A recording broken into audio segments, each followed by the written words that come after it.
uma palavra de oração primeiramente, depois nós iremos refletir nesse tema tão importante que é lidando com o pecado na igreja. Vamos ficar de pé, vamos orar neste momento. Senhor nosso Deus e Pai, estamos reunidos neste lugar e mais uma vez iremos abordar um assunto extremamente importante para a sua igreja. E nós suplicamos a tua graça e o teu favor para que abra os nossos entendimentos e também nos conceda neste momento uma oportunidade para conhecermos mais profundamente, conhecermos melhor a sua palavra, para vivermos para a sua glória. O nosso desejo, o desejo do nosso coração, como filhos amados do Senhor, redimidos por Jesus Cristo, seu Filho, é, ó Deus, vivermos uma vida para a sua glória, uma vida em santidade, para sermos uma igreja pura, uma igreja que glorifica o seu nome. Abençoa-nos, ó Deus, neste momento em que vamos refletir na sua palavra. Esta é a nossa oração, em nome de Jesus. Amém. Nós podem ficar sentados. Eu vou começar com uma parte teórica, e depois, tendo em vista o nosso tempo, nós iremos partir para uma parte mais prática.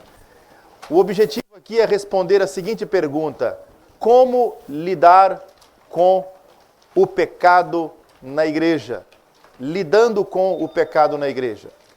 Depois da nossa salvação, o principal alvo da vida cristã é a santidade, é a santificação. E como a igreja lida com o pecado, como a palavra de Deus ensina a igreja a lidar com o pecado? De acordo com a Bíblia, precisamos lidar com o pecado aplicando a disciplina bíblica. E eu vou começar por explicar essa doutrina da palavra de Deus. É um dos aspectos vitais para a saúde da igreja, a disciplina bíblica, ou a disciplina na igreja. É verdade que muitas pessoas pensam que a disciplina não é uma coisa positiva, mas uma coisa negativa. E nós somos, de fato, na igreja, ensinados por meio de livros. Os irmãos acabaram de buscar aqui 2 manuais, histórias bíblicas, também por meio da escola dominical, por meio da educação cristã, através dos sermões que ouvimos, das aulas que temos e palestras que ouvimos. Na igreja, de um modo geral, nós somos instruídos. Então, a disciplina não é apenas corretiva, ela também é instrutiva. Então, primeiramente, ela é instrutiva. Ela visa a nossa formação, a disciplina formativa. Nem sempre ela é negativa. Todos nós estamos debaixo da disciplina. Foi citado aqui hoje Hebreus capítulo 12, o versículo 6, que diz que o pai disciplina os seus filhos, aqueles que ele ama.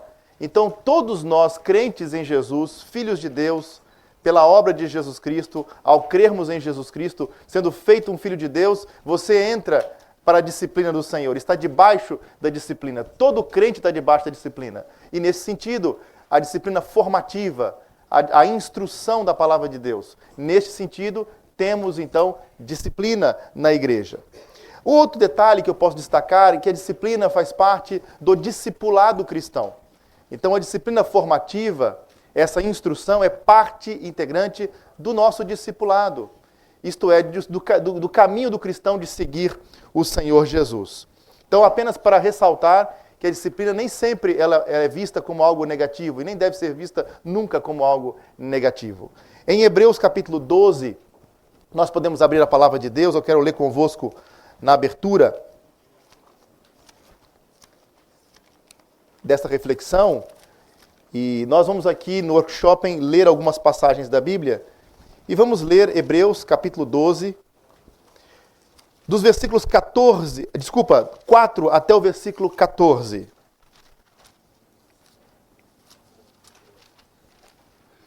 Hebreus capítulo 12, do 4 ao 14, diz assim: Ora, na vossa luta contra o pecado ainda não tendes resistido até ao sangue, e estáis esquecidos da exortação que, como a filhos, discorre convosco. Filho meu, não menosprezes a correção que vem do Senhor, nem desmaieis quando por ele és reprovado, porque o Senhor corrige a quem ama e açoita a todo filho a quem recebe. É para a disciplina que perseverais. Deus vos trata como filhos. Pois que filho há que o pai não corrige? Mas se estáis sem correção, se estáis sem correção, de que todos se têm tornado participantes, logo sois bastardos e não filhos. Além disso, tínhamos os nossos pais segundo a carne que nos corrigiam, e os respeitávamos. Não havemos de estar em muito maior submissão ao Pai espiritual, e então viveremos? Pois eles nos corrigiam por pouco tempo, segundo melhor lhes parecia.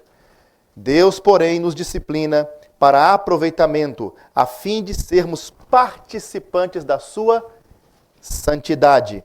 Toda disciplina, com efeito no momento, não parece ser motivo de alegria, mas de tristeza. Ao depois, entretanto, produz fruto pacífico aos que têm sido por ela exercitados, fruto de justiça. Por isso, restabelecei as mãos descaídas e os joelhos trôpegos, e fazei caminhos retos para os pés, para que não se extravie o que é manco, antes seja curado. Segui a paz com todos e a santificação, sem a qual ninguém verá o Senhor.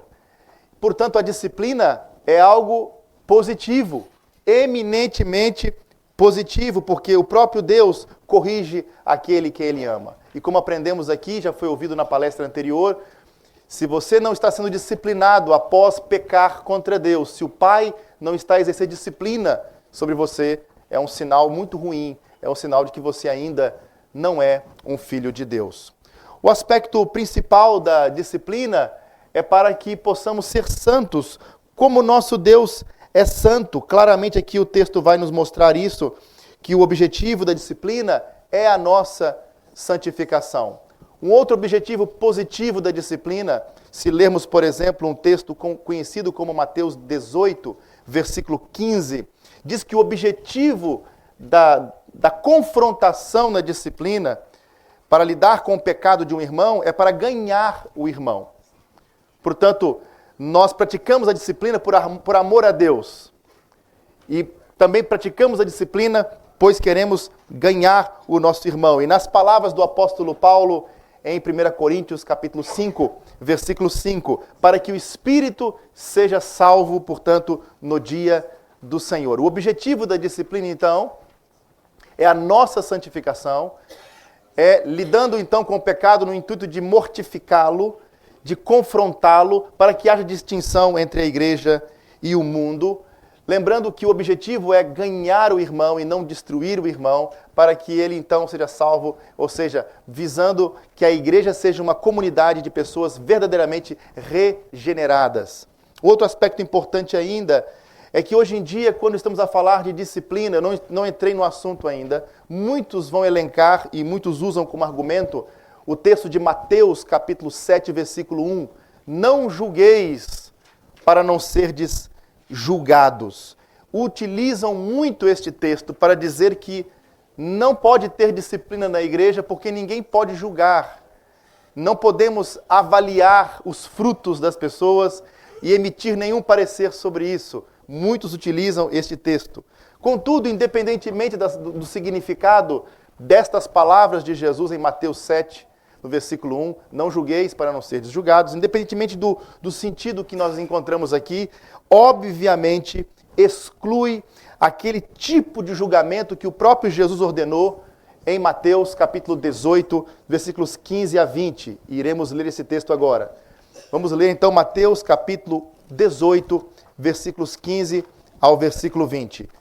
Eu vou ler essas passagens porque depois eu vou fazer uso delas apenas citando e fazendo referência sem a leitura. Mas farei a leitura para que o irmão saiba localizar essas coisas na própria palavra de Deus. Já vimos Hebreus 12, 4 a 14 e agora Mateus 18, dos versículos 15 até o versículo 20. Jesus disse, não julgueis para não serem julgados. Obviamente, nós não podemos emitir nenhum juízo temerário. Não podemos emitir nenhum juízo preciso acerca do destino final das pessoas. Mas podemos avaliar os frutos e podemos julgar de acordo com o que vamos encontrar aqui em Mateus 18, a partir do versículo 15, que diz: se teu irmão pecar contra ti, vai arguí-lo entre ti e ele só. Se ele te ouvir, ganhaste o teu irmão. Este é o objetivo. Se porém não te ouvir, toma ainda contigo uma ou duas pessoas, para que pelo depoimento de 2 ou 3 testemunhas, toda palavra se estabeleça. E se ele não os atender, dize-o à igreja. E se recusar a ouvir também a igreja, considera-o como gentil e publicano. Em verdade vos digo que tudo que ligardes na terra terá sido ligado nos céus. E tudo que desligares na terra terá sido desligado nos céus. Em verdade também vos digo que se 2 dentre vós sobre a terra concordar a respeito de qualquer coisa que porventura pedirem, ser-lhes-á concedida por meu Pai que estás nos céus. Porque onde estiverem 2 ou 3 reunidos em meu nome, ali estou no meio deles. O mesmo princípio você vai encontrar em Lucas 17:3. Se o teu irmão pecar contra ti, vai e repreende-o. E se ele se arrepender, perdoai a sua ofensa, perdoai o seu pecado. As palavras de Jesus aqui em Mateus capítulo 18, igualmente aqui, as que encontramos em 1 Coríntios, capítulos 5 e 6, em 1 Coríntios 6 nós tivemos aqui uma exposição, mas no capítulo que antecede temos um caso de imoralidade sexual na igreja em Corinto. E Deus lá diz claramente: julgai vós, tirai do meio de vós este homem, e julgai os que estão dentro, os de fora, Deus os julgará. Então, lendo 1 Coríntios 5, versículo 12, vamos ver que tem os que estão dentro e os que estão fora. A linguagem bíblica para os que estão dentro, nós encontramos também na carta aos Coríntios e também em Romanos capítulo 12. Tem a ver com membresia. Os membros da igreja são aqueles que, portanto, fazem parte do povo de Deus, do povo da nova aliança, da igreja de Deus. Então, os membros são os que estão dentro. E os que estão fora são os não cristãos, os que não creem em Jesus Cristo, os que não se arrependeram dos seus pecados e não creem em Jesus Cristo. A igreja, ela prega o evangelho para essas pessoas, mas ela não tem autoridade de disciplina sobre essas pessoas. A autoridade para disciplinar da igreja está apenas sobre os crentes, os membros da igreja de Cristo. Obviamente, no contexto da igreja local. E eu vou explicar isso um pouco mais à frente. Mas a Bíblia fala que a igreja vai até julgar os anjos, se formos olhar 1 Coríntios capítulo 6, versículo 2. Então, é mentira que não podemos emitir nenhum juízo. Isto está errado. Se eu não posso dizer o que é errado, eu também não posso dizer o que é certo. Então, no momento em que alguém diz: você não pode dizer que isto é errado, então como é que eu posso dizer que algo é certo? Portanto, o discernimento, distinguir o verdadeiro do falso, é um dever do cristão, e lemos isso na primeira carta de João, distinguir o que é verdadeiro daquilo que é falso. Observe o texto de João 7,24, quando Jesus disse: não julguei segundo a aparência, mas segundo a reta justiça.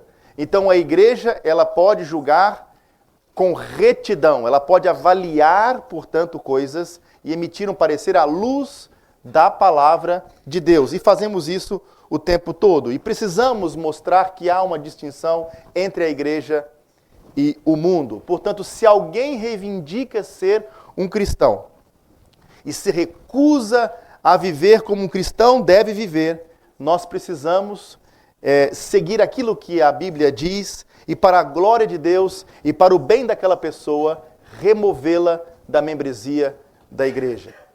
Uma pessoa que afirma ser cristã, o que se diz irmão, mas não vive como um irmão, ao ser confrontado, ele não abandona o seu pecado, pecado visível, grave, impenitente, a igreja precisa ir às últimas consequências ao ponto de ter que removê-lo ou removê-la da membresia da igreja. Portanto, temos o primeiro ponto, que é a instrução, a formação, a disciplina formativa, mas também a disciplina corretiva. Ambas são positivas e importantes para a igreja. A pergunta que eu pretendo responder agora é: como o mundo ele saberá quem fala em nome de Cristo de modo fidedigno? Como é que as pessoas aqui de Nampula, os não crentes, como é que eles poderão saber quem representa de fato Cristo e quem fala em nome dele? O Evangelho de Mateus responde essa pergunta caracterizando a vida destes seguidores. Observe que capítulo 3, versículo 8 de Mateus, eles produzem frutos dignos de arrependimento. Também no capítulo 5, na abertura do Sermão do Monte, versículos 3 ao 10, nas bem-aventuranças, suas vidas são radicalmente marcadas pelo mundo vindouro. Eles já têm uma outra ética funcionando dentro deles, a lei de Deus no coração deles, novas criaturas. Eles não andam para lá e para cá obcecados pela provisão terrena, como fazem os pagãos, como fazem os gentios, mas como diz lá em Mateus 6,33, eles buscam em primeiro lugar o reino de Deus e a sua justiça, e as demais coisas ficam para depois. Primeiramente Deus, em primeiro lugar de suas vidas. Eles também ouvem as palavras de Jesus e as praticam, portanto têm um alicerce, têm sólido, forte, porque está em Cristo. E também Mateus fala muito acerca daqueles que são hipócritas. Ele trata da questão da hipocrisia, aqueles que representam a vida cristã, mas de fato não nasceram de novo, aqueles que representam ser seguidores, mas de fato não são verdadeiros seguidores do Senhor Jesus. Então, como que a igreja, como que nós podemos avaliar profissões de fé e saber que tais profissões de fé têm credibilidade ou não? Será que na terra existe alguém que tem autoridade para avaliar a profissão de fé, para avaliar aqueles que professam a fé, para fazer uma avaliação correta, distinguindo, portanto, uma profissão de fé verdadeira e de uma profissão de fé falsa ou espúria? Será que alguém na terra tem esta autoridade? Por que eu estou a falar isso? Porque quando eu entro em disciplina na igreja, eu estou a tratar da autoridade da igreja. E aí nós vamos entrar aqui em alguns textos, como Mateus capítulo 16. Eu citei aqui o capítulo 18 e vou voltar para lá daqui a pouco. Mas vamos ler Mateus capítulo 16, porque esse texto é muito importante, os versículos 13 até o versículo 19.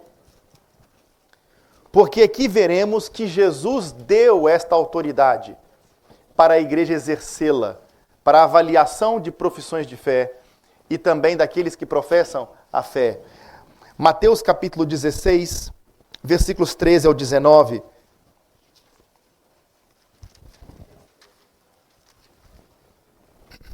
Diz assim a palavra de Deus: Indo Jesus para os lados de Cesareia de Filipe, perguntou a seus discípulos: Quem diz o povo ser o Filho do Homem? E eles responderam: Uns dizem João Batista, outros Elias e outros Jeremias, ou alguns dos profetas. Mas vós, continuou ele, quem dizeis que eu sou? Respondendo Simão Pedro disse: Tu és o Cristo, o Filho do Deus vivo. Então Jesus lhe afirmou: Bem-aventurado és, Simão Barjonas, porque não foi carne e sangue que te revelaram, mas meu Pai que está nos céus. Também eu te digo que tu és Pedro, e sobre esta pedra edificarei a minha igreja, e as portas do inferno não prevalecerão contra ela. Dar-te-ei as chaves do reino dos céus. O que ligares na terra terá sido ligado nos céus, o que desligares na terra terá sido desligado nos céus. Então advertiu os discípulos de que a ninguém dissessem ser ele o Cristo. De acordo com este texto, Jesus perguntou o que diziam as pessoas acerca dele, da sua identidade. E Pedro, aqui representando o colegiado apostólico, ele chegou-se à frente e respondeu: Tu és o Cristo, o Filho do Deus vivo. Ele fez uma confissão correta acerca da identidade de Jesus Cristo. Ele é o prometido Messias. Ele é o Cristo. E ele é o Filho do Deus vivo. E Jesus avaliou a profissão de fé de Pedro e disse: Bem-aventurado és tu, Simão Barjonas. Porque quem te revelou isso não foi carne nem sangue, mas meu Pai que está nos céus. Então Jesus confirmou a legítima profissão de fé de Pedro e ainda deu uma palavra de bem-aventurança. Feliz e abençoado é você, Pedro, porque quem te revelou isso foi meu Pai que está nos céus. E na sequência, Jesus disse, te digo que tu és Pedro, e sobre esta pedra edificarei a minha igreja. É deste jeito que eu edificarei a minha igreja, de pessoas que confessam a Jesus Cristo, de pessoas que reconhecem a Jesus Cristo como o Filho de Deus, o Filho do Deus bendito, como o Messias prometido para a salvação dos pecadores. É através, portanto, desse tipo de confissão que eu vou edificar a minha igreja. E te dou as chaves. E o que você ligar na terra será ligado no céu, e não apenas Pedro, mas todos os apóstolos.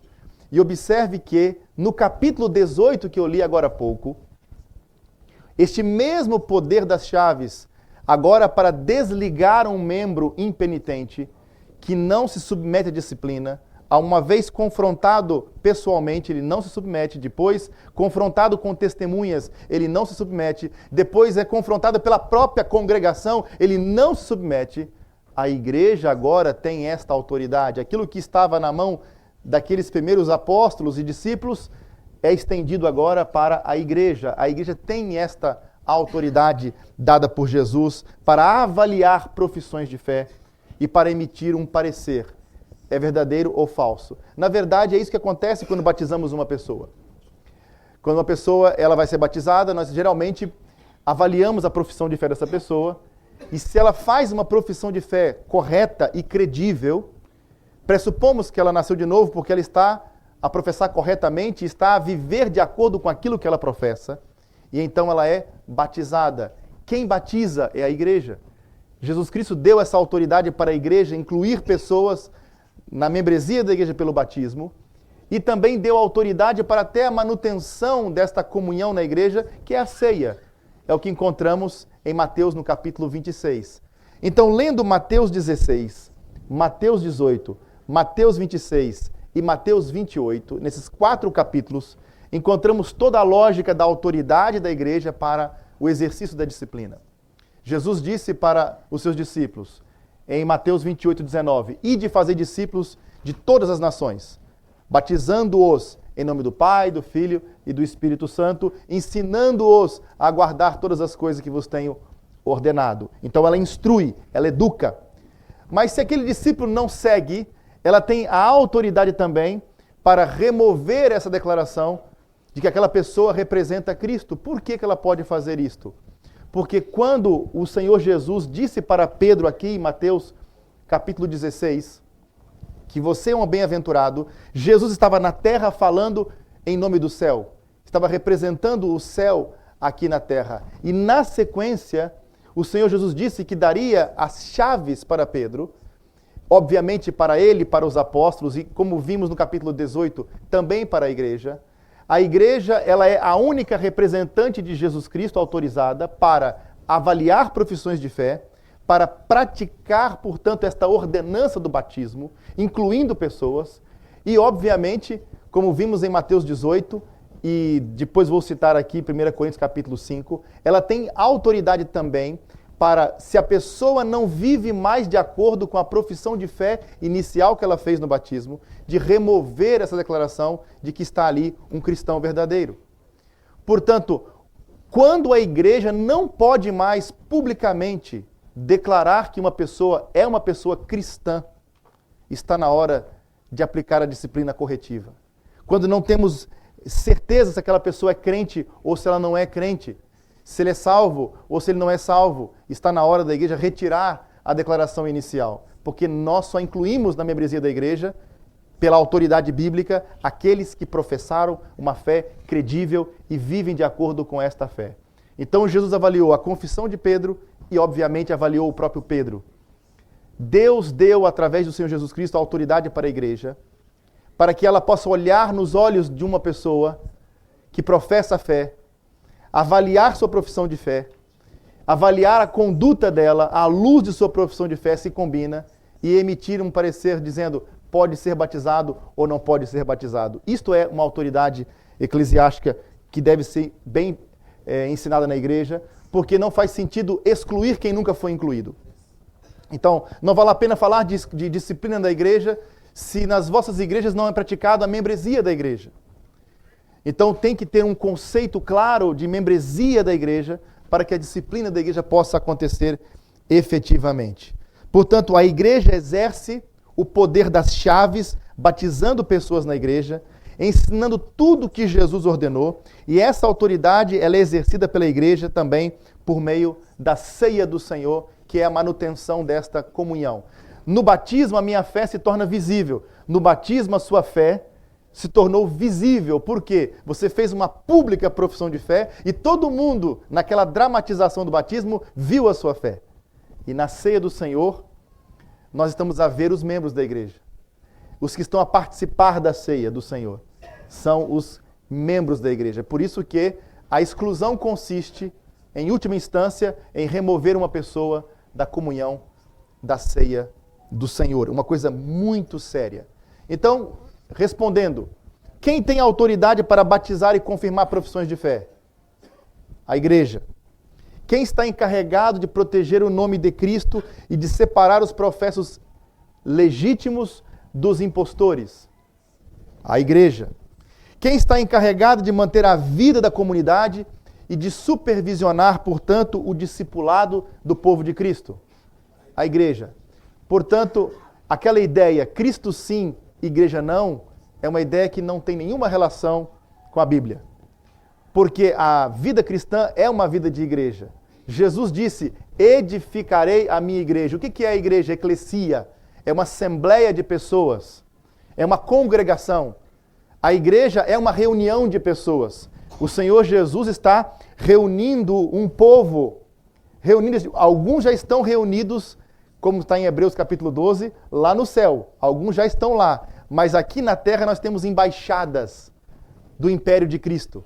Comunidades locais que estão reunidas. Mas um dia, toda a assembleia reunida, toda estará diante de Deus na eternidade. Para já, temos uma parte lá e uma parte cá. Muitos estão a se converter, muitos estão a se arrepender e a crer no Senhor Jesus Cristo. Portanto, Ele está edificando a sua igreja, que são pessoas que estão ingressando para essa assembleia, que é a sua igreja. E como é que elas entram na igreja?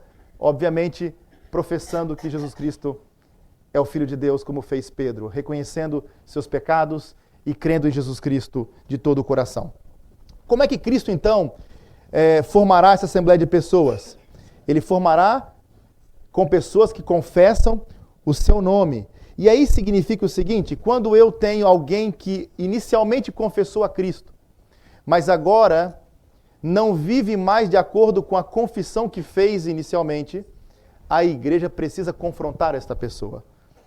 É o que vemos aqui no capítulo 18, pode deixar sua Bíblia aberta em Mateus 18, os versículos 15 até o versículo 20, porque observe que duas vezes a palavra igreja aparece em Mateus, a primeira vez aparece no capítulo 16, a segunda vez aparece aqui agora no capítulo 18.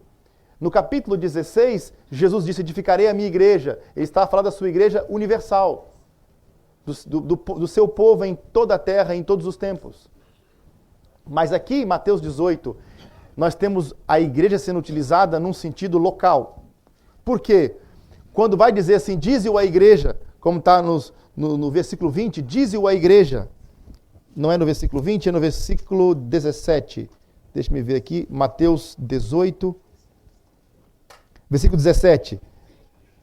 Se ele não os atender, dize-o à igreja. Ele não está a falar aqui da igreja universal. Portanto, se alguém pecou, eu confronto. Se não se arrependeu, eu levo testemunhas. Se não se arrependeu, eu tenho a missão de ir em toda a terra, dizer para todo mundo, em todas as igrejas, que a pessoa pecou. Não, isso é impossível.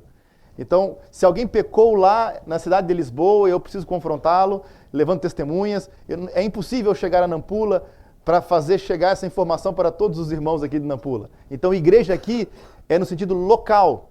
Então, vamos observar como é que funciona a confrontação. A passagem de Mateus 15, dos versículos, Mateus 18, versículos 15 a 20, ela começa com o cenário de um irmão pecando, e os seus pecados não condizem com a sua confissão de fé inicial.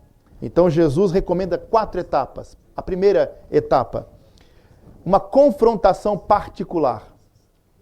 Portanto, o primeiro passo no processo da disciplina é uma confrontação particular. Se o pecador se arrepender do seu pecado, a sua confissão inicial em Cristo, ela recupera a sua credibilidade e então o confronto termina. Sua vida agora passa a ser compatível com a sua confissão e, mais uma vez, ele representa de um modo fidedigno o Senhor Jesus Cristo, porque essa é a missão do cristão. Nós somos representantes do império de Cristo aqui na terra. Se a pessoa representa bem Jesus, está resolvido o assunto, ela se arrependeu do seu pecado. Na primeira etapa, se houve arrependimento, o assunto está resolvido. Mas se não houve arrependimento na primeira etapa, o confronto deve se expandir para incluir 2 ou 3 testemunhas, e temos um referencial já no Velho Testamento de testemunhas que eram usadas para confirmar um facto. E aí temos essa questão do contexto judicial, porque vai ser feita uma avaliação da conduta da pessoa, já com 2 testemunhas. E é importante que isso aconteça, porque nem sempre nós estamos com a razão total. E 2 testemunhas são importantes, crentes maduros e fiéis, que serão provavelmente presbíteros ou não, mas pelo menos pessoas maduras, que irão ouvir a mesma história e o mesmo relato, irão avaliar também, não mais 1 a 1, mas agora com 2 ou 3 testemunhas. E se a pessoa não se arrepender do seu pecado após um confronto com 2 ou 3 testemunhas, segue-se, não quer dizer que tem que ser correndo, mas dando um tempo num processo disciplinar, a terceira etapa. Na terceira etapa, a Assembleia da Igreja, que é a congregação local, que é a autoridade máxima, é a última instância que decide as coisas na vida de um crente. Esta Assembleia local, ela vai ouvir o relato também. E se o pecador não se arrepender diante da igreja, não reconhecer o seu erro, isto resulta no 4º passo, que é a remoção dessa pessoa da aliança da comunidade, que nós chamamos de excomunhão ou exclusão, em que a pessoa é removida da membresia da igreja. E Jesus invoca mais uma vez aqui, no versículo 18, em verdade vos digo que tudo o que ligares na terra terá sido ligado nos céus, e tudo o que desligares na terra terá sido desligado nos céus. A mesma linguagem de Mateus 16, ele utiliza agora também aqui para Lucas capítulo 18, versículo 18. A linguagem de ligar e desligar. A pessoa fica ligada ao seu pecado ou desligada do seu pecado.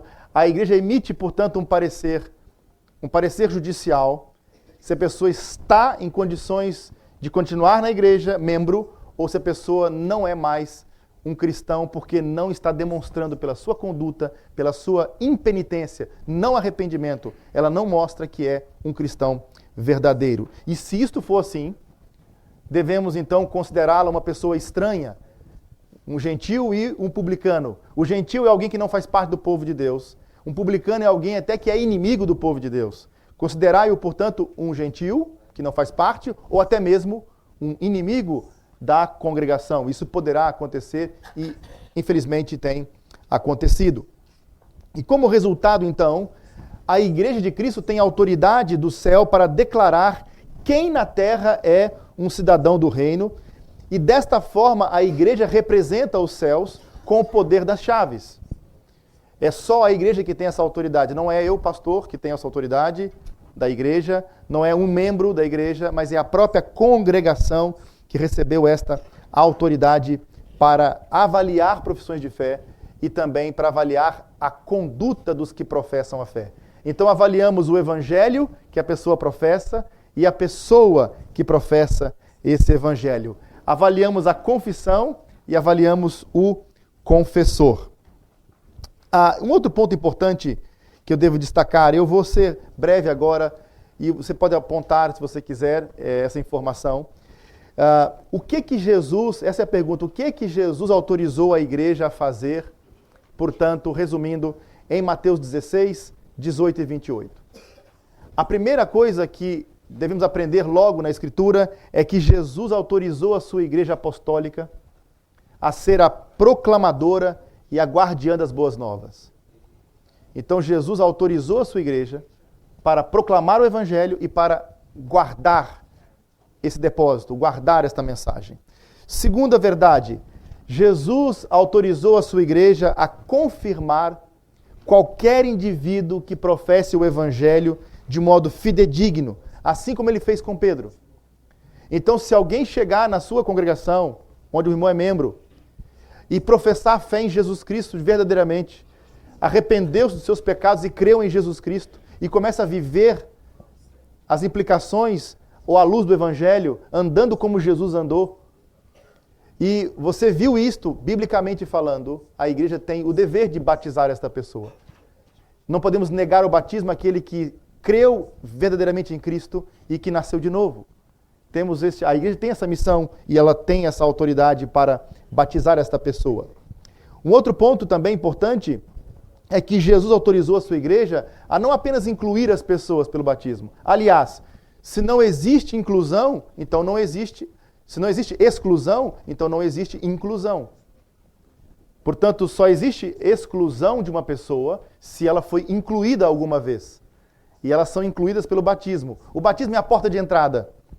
A ceia do Senhor é a mesa da família. Uma pessoa pode ser removida desta comunhão da família se ela, primeiro, não mais representa a Cristo. Ela está desonrando o nome de Cristo. Então, para a defesa do nome de Cristo, para a proteção dos membros da família e para a proteção também do testemunho da igreja no mundo, e eu vou destacar esses aspectos também. Existem muitas passagens, eu citei aqui várias, mas há outras que eu poderia citar. E eu vou ler com os irmãos 1 Coríntios 5, versículos 1 ao 12. Antes de tentar aqui apresentar alguns casos que seriam difíceis para nós no contexto da igreja local. Mas vamos ler 1 Coríntios capítulo 5, versículos 1 ao 12, para os irmãos perceberem que eu estou a falar muito rápido, porque é tão óbvio, basta ler a Escritura e aceitar a palavra de Deus como ela é, e submetendo-se à autoridade da palavra de Deus. Observe que a disciplina é algo normal na Bíblia, tratado com muita tranquilidade. O capítulo 5 de 1 Coríntios nos mostra um caso deste, versículos 1 até o versículo 13, diz assim: geralmente se ouve que há entre vós imoralidade, e imoralidade tal, como nem mesmo entre os gentios. Isto é, haver quem se atreva a possuir a mulher de seu próprio pai. E contudo, andais vós ensoberbecidos, e não chegastes a lamentar, para que fosse tirado do vosso meio quem tamanho ultraje praticou? Olha a pergunta de Paulo. Há imoralidade na igreja ali, havia naquele contexto, tal que nem entre os gentios. Uma coisa gravíssima. E ele vai dizer na sequência, como é que vocês podem permitir que ele continue no vosso meio? E na sequência ele vai, versículo 3. Eu, na verdade, ainda que ausente em pessoa, mas presente em espírito, já sentenciei, como se estivesse presente, que o autor de tal infame seja, em nome do Senhor Jesus, reunidos vós e o meu espírito, com o poder de Jesus, nosso Senhor, entregue a Satanás para a destruição da carne, a fim de que o espírito seja salvo no dia do Senhor. Note que Paulo não seguiu aqui os 4 passos que Jesus ensinou no capítulo 18. Ele vai direto para a exclusão. Por que Paulo partiu direto para a exclusão? Não existe uma regra de 4 passinhos ou 3 passos. Cada caso é um caso. Por exemplo, no capítulo 3, na carta de Paulo a Timóteo, ele fala: repreendei o herege 1 ou 2 vezes, e depois evita-o. 2 vezes, lá 3 ou 4 passos, depois 2, agora aqui vai direto para a exclusão. Quando um pecado ele é visível, quando um pecado ele é gravíssimo, algo que você sabe que um cristão não poderia fazer uma coisa daquela. Então todo pecado que você não espera que vai acontecer por parte de um cristão, a ação da igreja deve ser a excomunhão. E às vezes é preciso uma decisão drástica. Imagine, por exemplo, que você tem um membro da igreja que cometeu um assassinato. Não precisa de fazer uma reunião, 1 passo, ou 2 ou 3 passos. Obviamente, você vai exortar aquela pessoa para que se arrependa. mas a ação disciplinar e a excomunhão vai acontecer automaticamente, porque o que ele fez é algo que cristãos que nasceram de novo não fazem.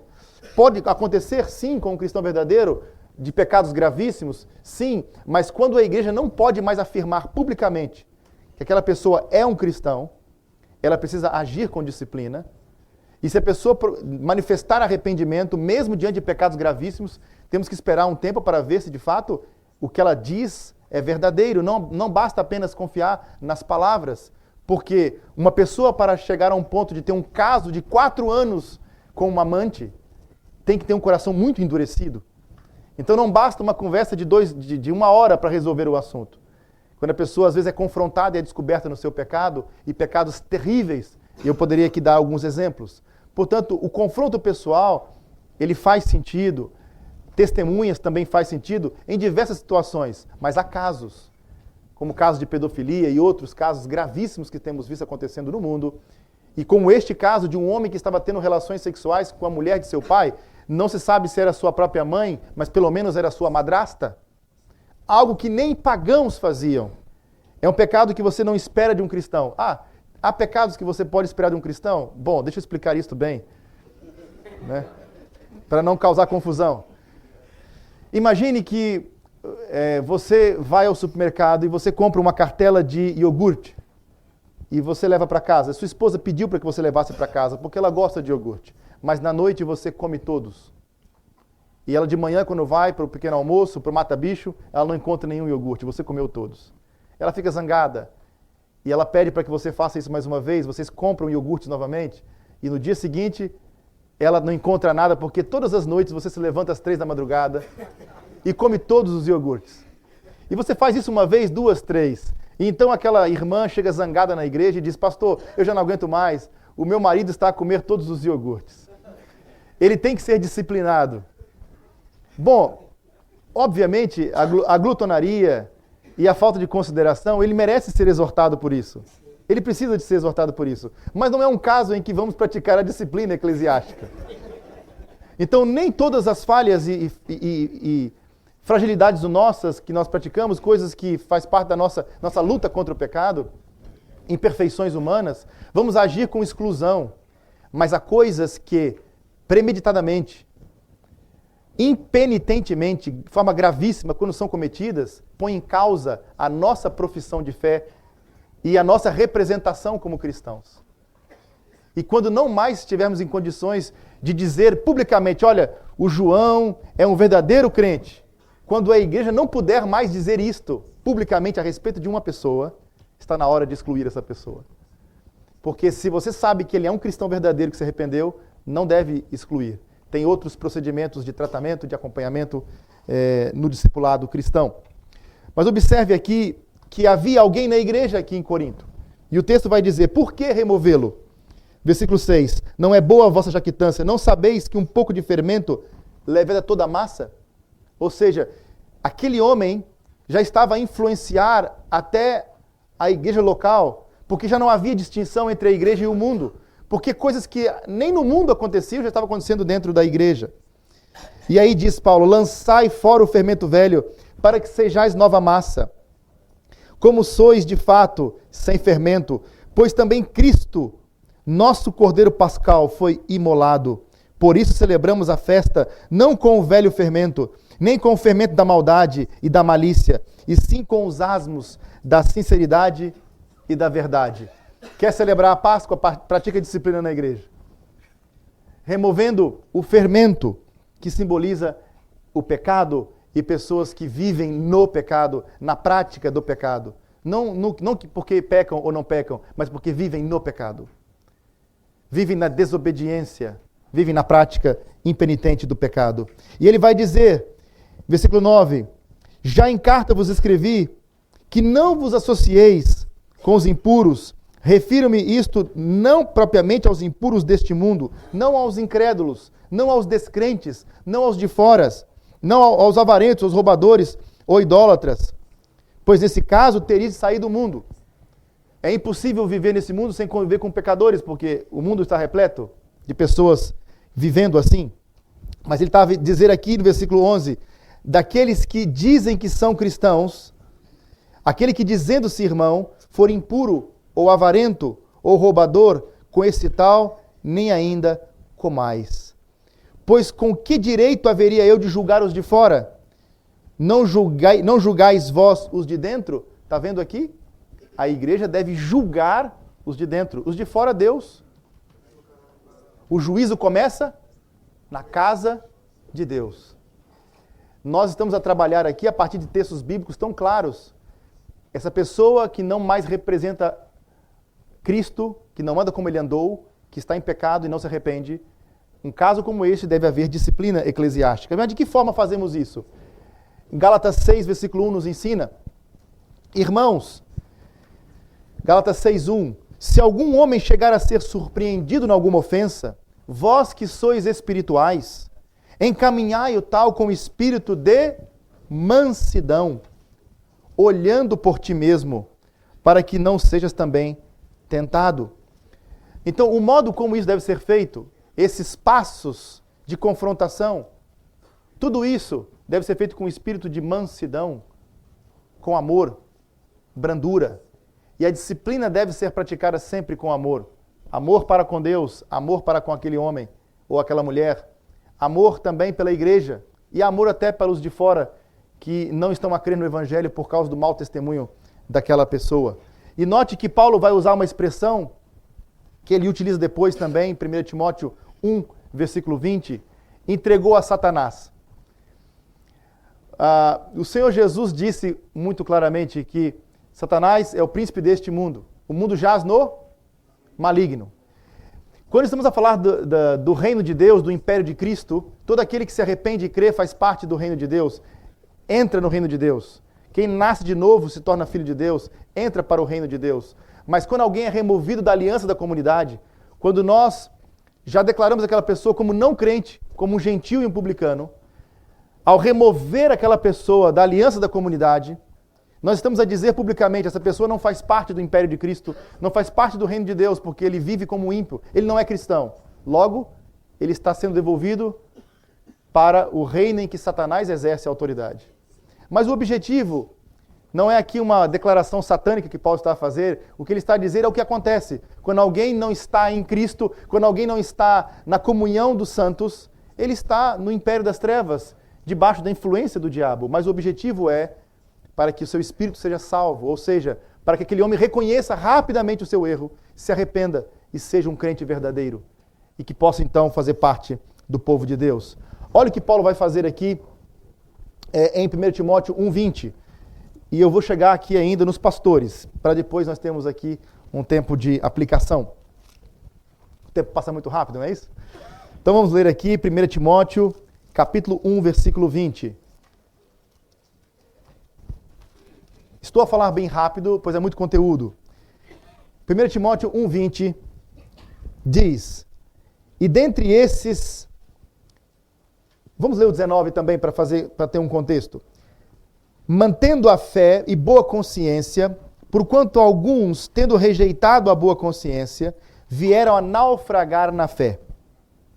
E dentre esses se contam Himeneu e Alexandre, os quais entreguei a Satanás para serem castigados, a fim de não mais blasfemarem.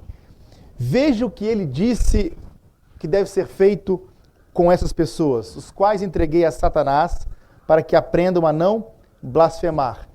É a linguagem que ele usa, entregar a Satanás, isto é, remover aqui desse contexto e devolver para o império que não é o império de Cristo, para o mundo, para Satanás, é o mesmo que excluir uma pessoa da igreja.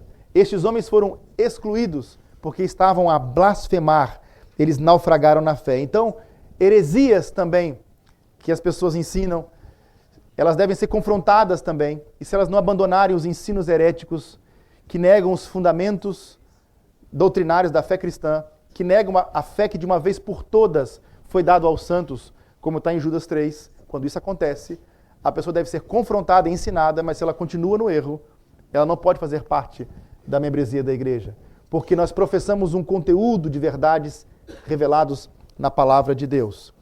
E no caso de um pastor, como é que funciona no caso de um presbítero que for apanhado? Está também aqui em 1 Timóteo, capítulo 5, versículos 19 ao 20. Como é que funciona, então, a disciplina eclesiástica no caso de um pastor, no caso de presbíteros na igreja? Temos aqui em 1 Timóteo, capítulo 5, versículos 19 e 20, diz: não aceiteis denúncia contra presbítero, senão exclusivamente sob depoimento de 2 ou 3 testemunhas. Quanto aos que vivem no pecado, observem, vivem no pecado, repreende-os na presença de todos, para que também os demais temam. Então observe que a Bíblia está a ensinar que no caso dos presbíteros, aceitar uma denúncia contra um presbítero, é necessário que haja testemunhas que viram. Não apenas há uma suposição na mente delas, não é apenas, eu acho que ele fez isso, eu sinto que ele está a fazer aquilo. Não, devem ser testemunhas de algo realmente praticado. E pelo menos 2 testemunhas que podem confirmar aquilo. E se caso isto existe, e se a pessoa foi apanhada no pecado, se esse pastor ou líder está nessa condição, ele deve ser punido na presença de todos. Quase nenhuma igreja pratica isso, pois temos também problemas ligados à justiça, e pelo menos em alguns países. Mas o objetivo aqui é, uma vez que ele ensina, sobre ele tem maior peso, e ele deve ser disciplinado na presença de todos para que fique como exemplo, para que ninguém siga o exemplo daquele líder. Portanto, parece-me que aqui a disciplina para os líderes ela é mais dura, ela é mais firme neste caso. Mas observe a linguagem bíblica para o irmão que ainda tem dúvidas sobre disciplina eclesiástica. O capítulo 5 de 1 Coríntios que nós lemos aqui, no versículo 2, Paulo disse: para que fosse tirado do vosso meio o que tamanho ultraje praticou. Ele está destacando a gravidade do ultraje cometido. No capítulo 5 de 1 Coríntios ainda, versículos 9 e 11, ele diz: não vos associeis com esse tal. Não se associar com este tal que comete isso. Aqui no texto lido de 1 Timóteo 1:20, está dito: entreguei a Satanás. Olha a linguagem. Aqui no capítulo 5, versículo 20, repreende-os na presença de todos. Portanto, o próprio Senhor Jesus vai dizer também em Mateus 18:17, e se recusar a ouvir a igreja, considera-o como um gentil e publicano. Portanto, não dá para ler a Bíblia e não ver na Bíblia a disciplina bíblica, a disciplina eclesiástica. Ela tem sido praticada na igreja e é uma marca da igreja. A igreja verdadeira, ela prega o puro evangelho, ela administra as ordenanças, e administrar as ordenanças é praticar a disciplina, incluindo pelo batismo e excluindo as pessoas que podem participar ou não da ceia, que são verdadeiros crentes ou não. Portanto, observem que é um assunto muito sério. Então, a pergunta agora que deve ser respondida, partindo para a parte mais prática: quando é que a disciplina, afinal, ela é necessária, a disciplina formal? Efetivamente, ela é necessária quando uma pessoa na igreja não estiver mais representando ao Senhor Jesus Cristo. Quando não pudermos, como eu disse, afirmar publicamente que aquela pessoa é um cristão. Quando a profissão de fé inicial da pessoa que ingressou pelo batismo já não é mais real, porque ela não vive de acordo com a profissão de fé inicial que ela fez. O irmão conhece alguém que professou a fé de forma credível para os seus olhos, e passado 1 ano ou 2, começou a viver o contrário de sua profissão de fé? Já presenciou alguma vez um homem ou uma mulher na igreja a fazer isto? A viver uma vida de pecado que contraria a sua profissão de fé de que vai ser um seguidor de Cristo? Eu já vi e tenho visto muitas vezes. É necessário confrontação. Se não houver arrependimento, leve testemunhas idôneas. Se não houver arrependimento, dize-o à igreja. Se não houver arrependimento, não trate mais essa pessoa como um cristão. É pela falta de disciplina na igreja que hoje, nos Estados Unidos, no Brasil, temos uma grande massa de crentes nominais. Eu não sei se esse é um problema que acontece também em Moçambique. Pessoas que dizem que são crentes, mas não são crentes. Porque não vivem como crentes. Apesar de se dizerem irmãos, não podem fazer parte da comunhão, porque não andam como Jesus andou, não vivem em arrependimento e fé. Isso não caracteriza, a santidade não caracteriza a vida dessas pessoas. E que assuntos são tão sérios que somos chamados a praticar essas coisas? Primeiro, podemos destacar aqui um comportamento que pode ser desonroso à igreja como corpo de Cristo. Merece disciplina. Ausentar-se da igreja sem boas razões, em ocasiões oportunas de adoração pública da igreja. Por exemplo, quando uma pessoa desaparece, é membro da igreja, nunca mais eu vejo esse homem, cadê essa mulher? Sumiu. Passa 5 domingos, passa 2 meses, nada. Passa 3 meses, nada. O que aconteceu com ele? Está de férias? Viajou? Não, ele não vem mais. Não vem? Não. Mas ele diz que é crente, mas ele não frequenta mais a igreja, ele não frequenta nenhuma igreja. Agora ele fica em casa. Porque geralmente quando uma pessoa está em pecado, o primeiro sinal é que ela para de frequentar a igreja. Porque ela não quer ser confrontada. Então a infrequência é para esconder pecado. Tem que ir atrás, tem que mandar e-mail, tem que mandar um zap, tem que procurar para confrontar. Portanto, se a pessoa não volta, ela quebra 2 princípios. Ela não ama o irmão. Porque 1 João capítulo 4 diz que quem não ama o seu irmão não ama a Deus. Então, se não quer nem conviver conosco, é porque não nos ama, nos odeia. E como é que pode amar a Deus? E segundo, Hebreus capítulo 10, versículo 25, com muita clareza diz, não deixeis a vossa congregação como é costume de alguns. Portanto, o pecado da infrequência também deve ser tratado com disciplina. Pessoas que ameaçam os atos da igreja, as realizações da igreja, e seguem um curso para provocar discórdia na igreja e divisão na igreja, também tem ato disciplinar. Pessoas que transgridem os mandamentos de Deus. Quando eu estou a falar mandamentos, eu estou a falar não no sentido de uma lei externa, eu estou a falar aqui dos valores morais e éticos que encontramos em Gálatas, as obras da carne, por exemplo, a lista de Gálatas capítulo 5, os pecados ali descritos, pessoas que vivem em rebeldia e vivem assim. Pessoas também que não são bons cidadãos, que têm conduta imprópria e que causam vergonha para a igreja, também tem ação disciplinar para isto. O que deve ser evitado na prática de disciplina? Temos que disciplinar, sim. Está na Bíblia? Está. Mas não se esqueça de Romanos 12, versículo 19. Não é como um ato de vingança. A disciplina não é um ato de vingança, um ato vingativo. Na verdade, a disciplina corretiva na igreja deve ser somente por amor à pessoa ofendida. Aliás, nesse caso, por amor à pessoa ofendida, por amor também àquela alma do ofensor, por amor aos membros da igreja e, em última instância, por amor a Deus. Então, para o bem da pessoa disciplinada, para que sua alma seja salva. Lembra de Jesus falando? Se você conseguiu convencê-lo, ganhaste o teu irmão. Tem alguém em pecado na sua igreja, pastor? Já lutou para ganhar o seu irmão? Nessa luta contra o pecado? Porque a disciplina eclesiástica é o modo como a igreja lida com o pecado. Ela lida primeiro instruindo, ela lida confrontando e ela lida, em último caso, até mesmo removendo da comunhão aqueles que não se arrependem. Também praticamos a disciplina para o bem de outros cristãos quando eles veem o perigo do pecado. Por exemplo, Paulo disse a Timóteo que se um líder pecar, ele deve ser repreendido publicamente. Portanto, havendo um pecado sério, viu? Um pecado que ainda não houve arrependimento. Esse é o pecado sério. A pessoa não se arrependeu, continua lá. Se a pessoa vive nessa condição, esse assunto tem que ser trazido a público. E se for um líder, ele tem que ser exposto e ser repreendido publicamente. Não podemos ter líderes na igreja que estão em pecado. Não é? Pessoas que estão vivendo assim. O meu pastor tem um amante. Ele tem? Continua? Sim. Como é que ele vai continuar a estar liderando uma igreja nessa condição? Ele precisa ser exortado, se ele não se arrepender, até publicamente, como diz aqui o texto. E para a saúde da igreja como um todo também, porque não apenas visando a restauração da pessoa e a proteção da igreja, mas também pensando na igreja como um todo. Observe que, não sabeis que um pouco de fermento leveda toda a massa, o fermento contamina o pão todo, a massa toda do pão. Se não removermos o pecado da igreja, vai ser como Acã lá no Velho Testamento, vai ser como o caso de Ananias e Zafira. Vamos prejudicar toda a obra da igreja.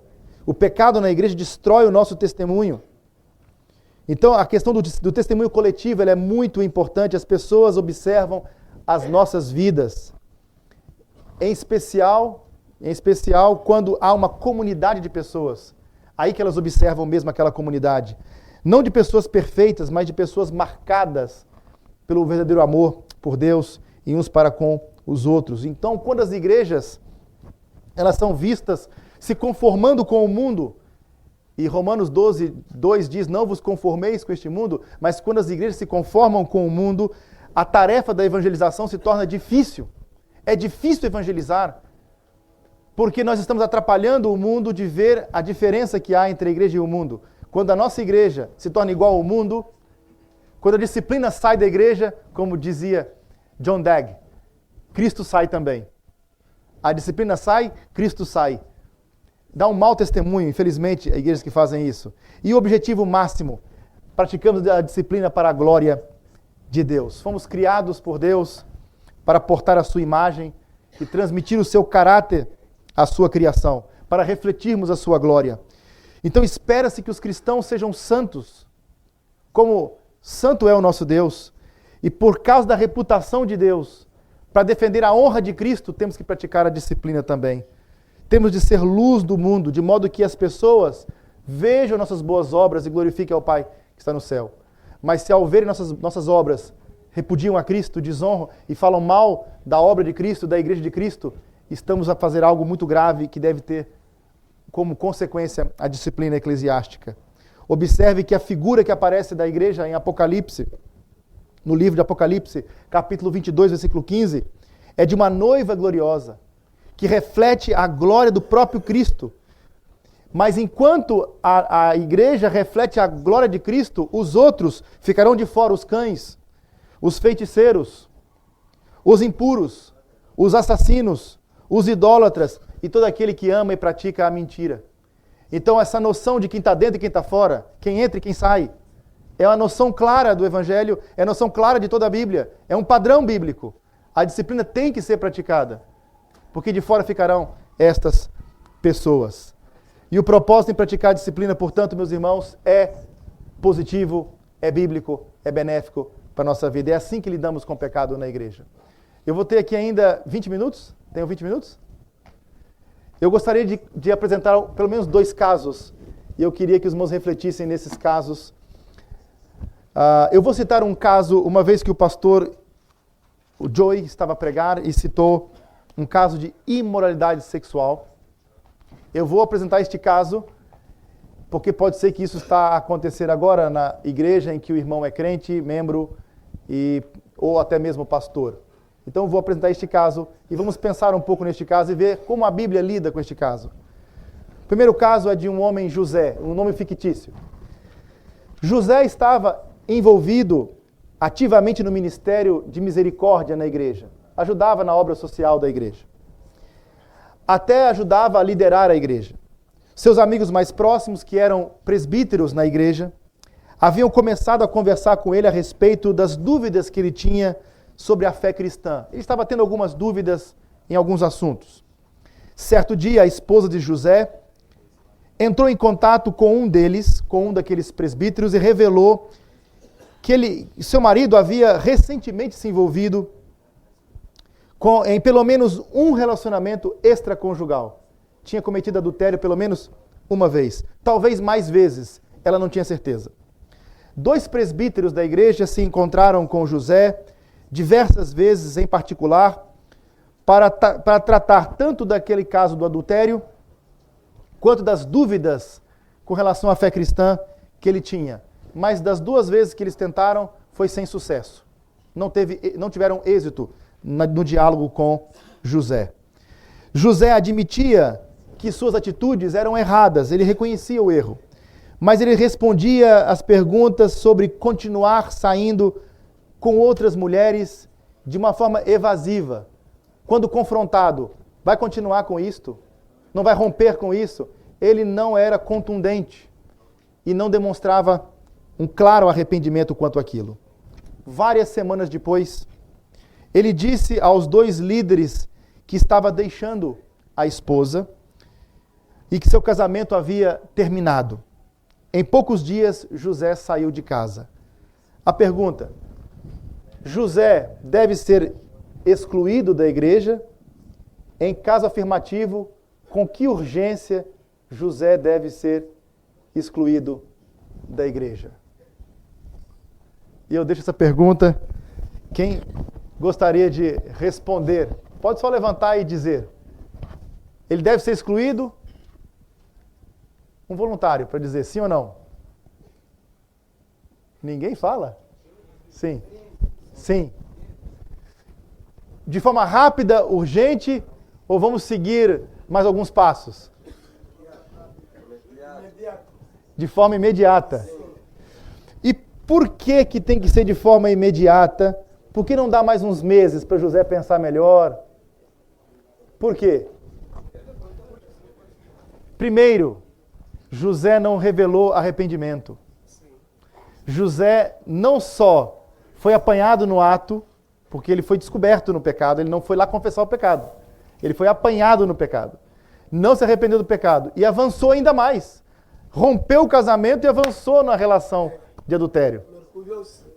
Tá percebendo? Então, este é um caso que é exclusão direta. Você nem precisa de passos.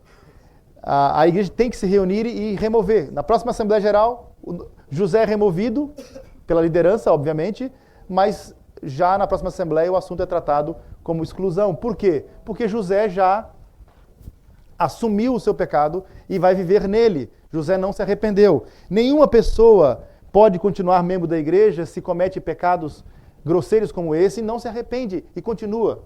Não pode continuar como membro da igreja.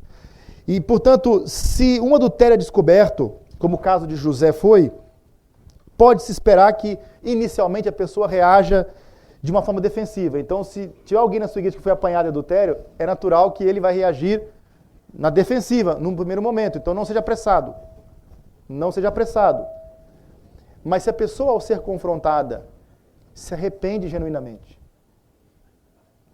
rompe aquele laço do pecado, continua humilde e se submete à exortação da igreja, você pode partir para um outro tipo de tratamento com ele, que é mantê-lo numa observação, acompanhando-o por um tempo, e uma vez confirmado que o arrependimento continuou e parou com aquilo, e rompeu com o pecado, e voltou para os caminhos de Cristo corretamente, não é preciso chegar à exclusão. Às vezes acontece de nós recuperarmos, mas geralmente o adultério em si é um pecado tão grave, tão grave, tão grave, que é melhor você remover da membresia, eu praticaria assim, é melhor remover da membresia e esperar para ver se continua, e depois incluir novamente. Porque uma pessoa que está em adultério, ela está tão endurecida, tão endurecida, tão endurecida, que é difícil você acreditar que aquela pessoa é crente ainda, logo no primeiro momento. Você vai precisar de algum tempo para poder perceber se aquela pessoa é crente ou não. Não pode ser numa conversa de 1, 2, 3 semanas. Porque tem casos, como por exemplo, depende do caso, eu sei que pode ser numa viagem, que aconteceu um problema, mas casos que têm amantes, que envolvem amantes, que levam muito tempo e que depois vêm à tona, meu caro irmão, é muito complicado. Mas se um homem vem e diz, eu estou cometendo isso, eu estou abandonando isso, e expressa arrependimento, e ele próprio traz o assunto, é mais fácil tratar, até mesmo, em alguns casos, de nem exercer exclusão automática, e deixá-lo ali, aconselhando talvez a não participar de algumas atividades, liderança perdendo os seus cargos, e acompanhando até a sua restauração. Mas se não houve arrependimento, se ele próprio não tomou a iniciativa de procurar e confessar o pecado, o melhor a fazer é a exclusão imediata daquela pessoa. Até um dia em que ele vai voltar e vai continuar a frequentar, e vocês vão ver que de fato era cristão, ou talvez fica como o caso de José, que continuou na sua relação de pecado. Portanto, é muito sensível o assunto, mas o que caracteriza um caso de disciplina é a falta de arrependimento. Porque o verdadeiro cristão é um arrependido. E se a pessoa vive como um ímpio, e por isso que quando a pessoa tem um caso longo, prova que não é cristão. Tá a perceber? Então, quedas, erros, vacilos, falhas, devem ser exortados e confrontados, e algumas são tão graves que exige até, uma pessoa ficou nervosa no trânsito, ela assassinou a outra, quer dizer, tem casos gravíssimos que vai manchar a honra e a dignidade da igreja, a exclusão acontece, mas pessoas que não demonstram arrependimento, obviamente não podem continuar na membresia da igreja. Só mais um caso ainda ligado à questão da imoralidade sexual. É um caso de caniço rachado, não esmagar a cana quebrada. Tem um caso bem difícil aqui. Esse é difícil. É o caso de Júlia, nome fictício também. Júlia foi criada por uma mãe solteira. Ela tem um histórico de vida. Foi criada por uma mãe solteira que teve vários parceiros, muitos dos quais tratavam as duas de forma abusiva. No anseio por uma figura masculina estável, Júlia também estabeleceu no início da adolescência um padrão de dormir com vários parceiros e permitir que os homens tirassem proveito dela. Ela foi criada num contexto assim, aprendeu desde nova e viveu assim. Júlia foi evangelizada por uma amiga no trabalho. Ela arranjou um emprego e no trabalho foi evangelizada por uma colega do trabalho. E ela passou a frequentar a mesma igreja daquela colega. Em certo ponto de sua caminhada, ela passou a se autodenominar cristã. Passou a professar a fé cristã e até foi batizada naquela igreja. A igreja que ela frequentava pregava o evangelho, mas a maior parte das pregações era muito superficial, não entrava nesses detalhes e não confrontava o pecado diretamente. A maioria dos frequentadores, inclusive Júlia, permanecia anônima, discreta, ia e voltava, ia quando queria, não é? E ela logo retornou aos velhos padrões de pecado sexual, mesmo após o seu batismo. Agora volta às práticas que era comum na sua adolescência. Terminada a faculdade, ela começou a frequentar uma nova igreja onde a Bíblia era ensinada e pregada com firmeza e com pureza, com fidelidade. E que a membresia também era muito enfatizada, de membros regenerados dessa igreja. Portanto, ela muda de igreja para uma igreja séria. E logo ela tornou-se membro dessa igreja. Júlia permanecia quase sempre na periferia da nova igreja, mas acabou por ingressar num grupo de mulheres da igreja, no qual, depois de um tempo, viu-se admitindo o quanto ela era solitária. E, de certo modo, para sua surpresa, ela confessou o seu pecado sexual naquele grupo de mulheres, pequeno grupo na igreja. Certo dia, ela foi ao gabinete do pastor, acompanhada de uma integrante daquele pequeno grupo, que lhe prestava apoio, e confessou, em lágrimas, um nível preocupante de atividade sexual mantido durante um período de 6 meses.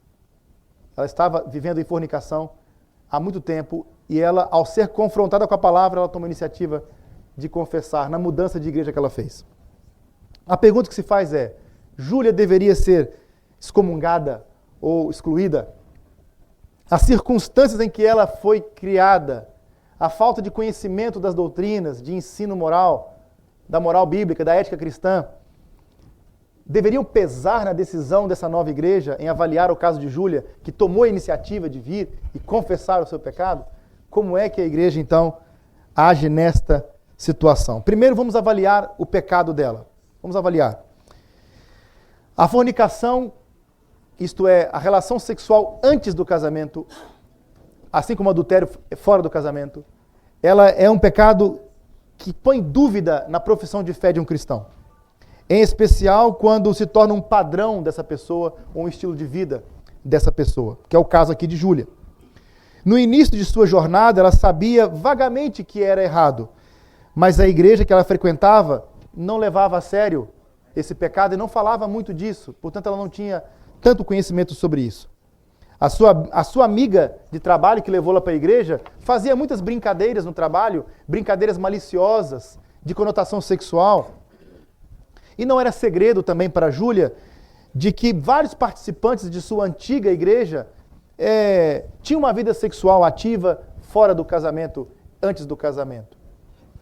Tudo isso ela usava como desculpa para caracterizar a sua própria, para cauterizar a sua própria consciência.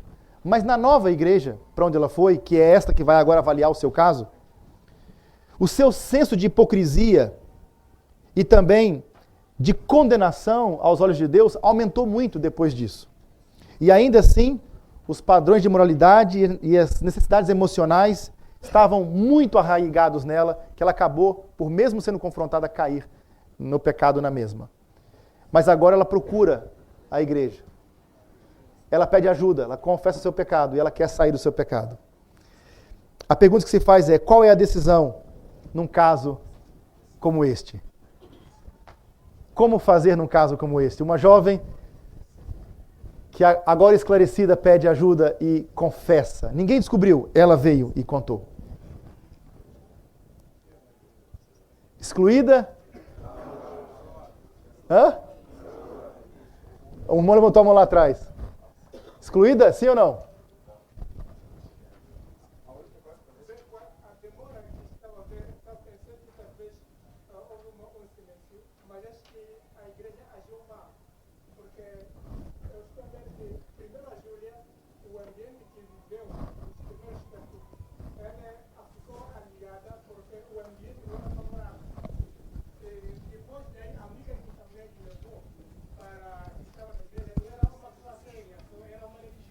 Uhum. E depois, mais tarde,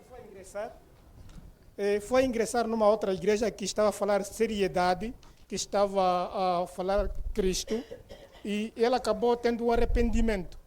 Mas quando vai chegar lá, a liderança da igreja vai lhe disciplinar, o que não podia acontecer. Essa é a minha ideia. Sim. Eu concordo convosco que nenhuma decisão formal deve ser tomada num caso como esse. Eu acho que é melhor esperar num caso como este. Porque o padrão, se o padrão dela continua o mesmo, tem que ter exclusão. Mas como ela iniciou o processo, ela mesma confessando, e como tem esse histórico de vida e de falta de ensino, então agora é um processo de discipulado, de acompanhamento. E se ela mudar de conduta e de vida, se ela se arrependeu de fato, estamos aqui avaliando o arrependimento dela. Se ela procurou, é um sinal de que ela está arrependida. Se ela confessa, se ela não desculpa o seu ato, se ela castiga o próprio mal dela, dizendo, é abominável, eu odeio isto, eu não vou fazer mais isto. E ela procura ajuda, é um sinal de arrependimento claro. E se isso acontece, não vale a pena partir para uma exclusão formal, ainda que o pecado seja grave. Não é? Mas acompanhá-la até ver os próximos passos que ela vai dar na vida cristã. Se ela continuar nesse padrão, é conveniente que ela formalmente seja removida da membresia da igreja. Não vale a pena. Mas se ela mudar, voltou a representar bem a Cristo, é uma nossa irmã, deve continuar na igreja. Mesmo que tenha cometido pecados, assim. Mas houve arrependimento e mudança. Sim, alguém queria falar.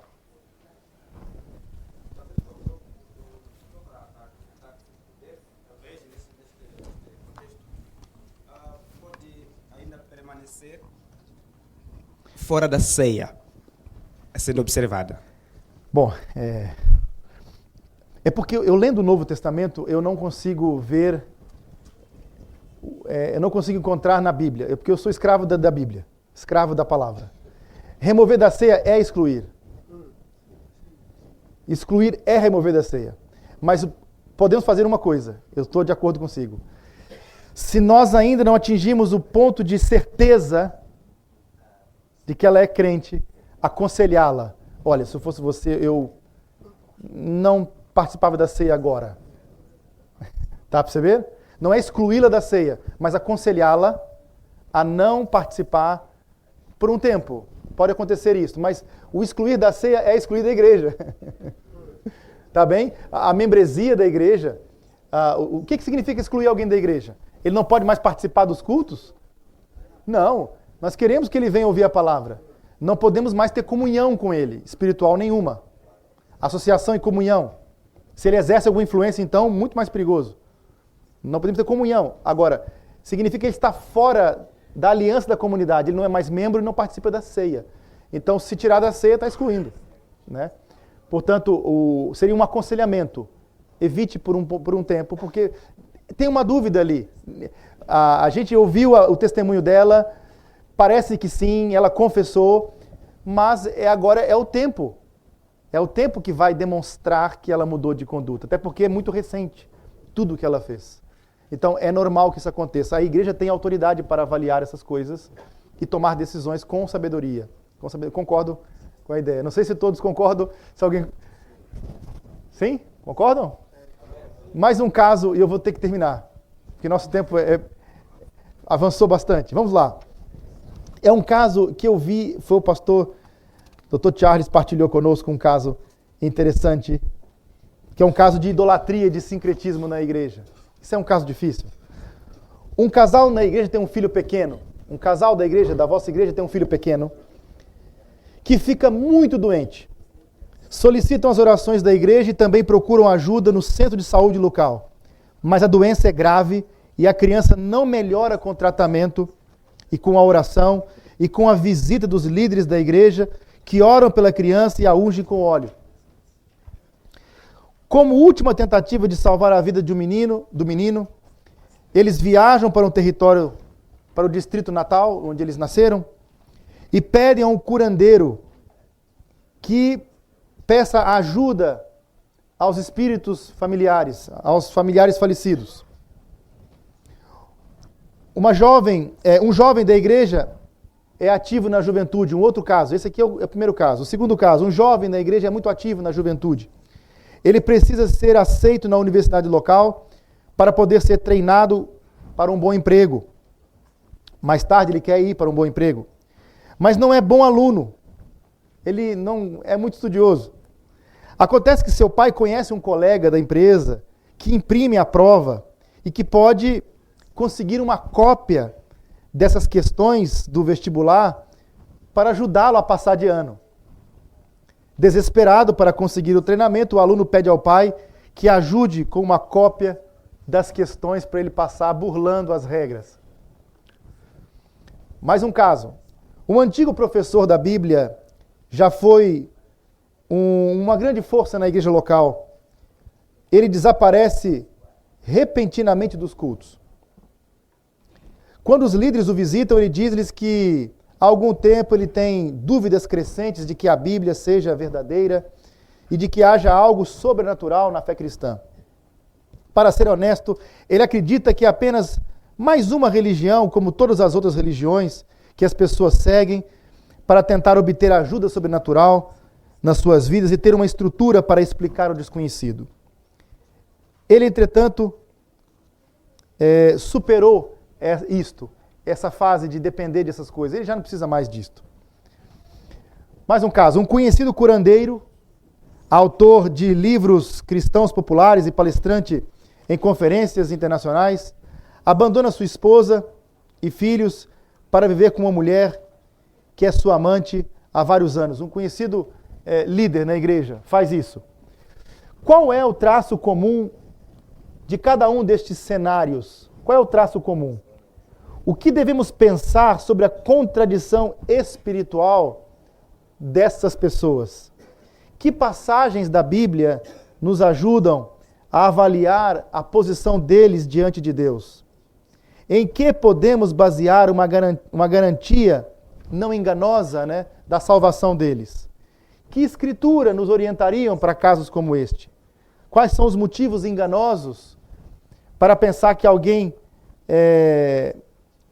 pode estar enganado a si mesmo? Alguém que pensa que está salvo, mas não é salvo? Quais são os motivos por detrás dessa questão aqui? E que escritura nos orientam nesta área? Então vamos começar pelo curandeiro.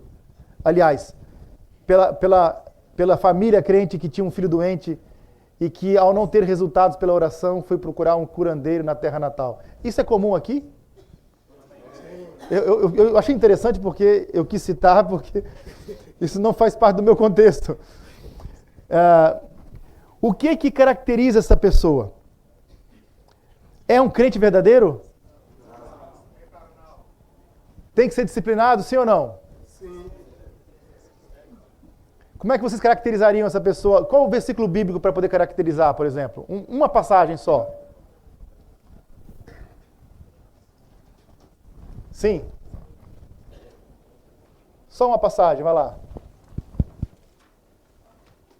Tem uma bem fácil. Bom,